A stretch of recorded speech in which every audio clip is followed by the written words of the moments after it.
This session, again, we want to focus on how we improve our marriages.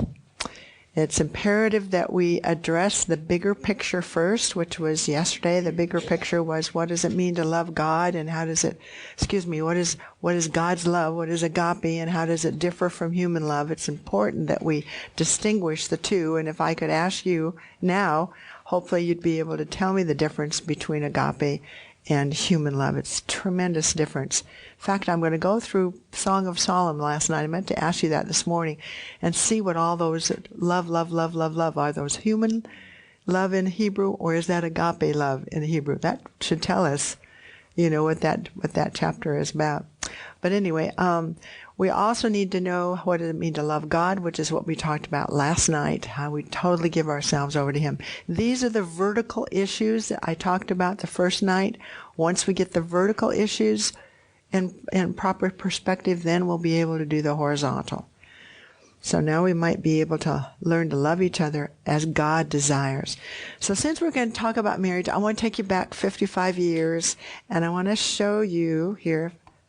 There we are, Chuck and I at our wedding ceremony 55 years ago, and you were talking about how the bride, because of the outfit, takes the place. I guess that's my wedding gown was made by Chuck's mom, who used to work for the movie studio. She worked for Loretta Young, and she made that by hand.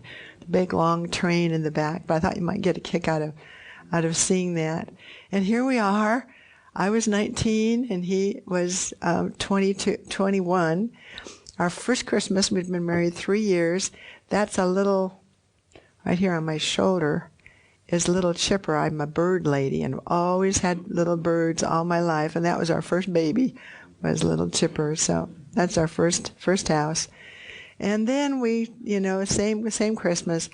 But the reason marriage, I think, is so sacred before the Lord is because marriage should be a prophetic picture of what our relationship with Him should be like. I think that's what He's trying to do, is give us a model to exemplify what our relationship with Him should be like.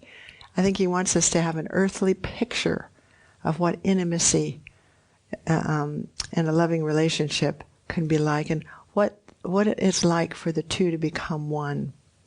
However, as we've learned through the last several sessions, there's only one way that this is possible, and that's individually, each of us learning to love God first. The only way that this is possible is that we need to learn to love God first. Then He will give us the love we need to love others. This, to me, is just simply a demonstration of the importance of the first and the second commandment. I mean, we all talk about first and second commandments, but so often we really don't live them.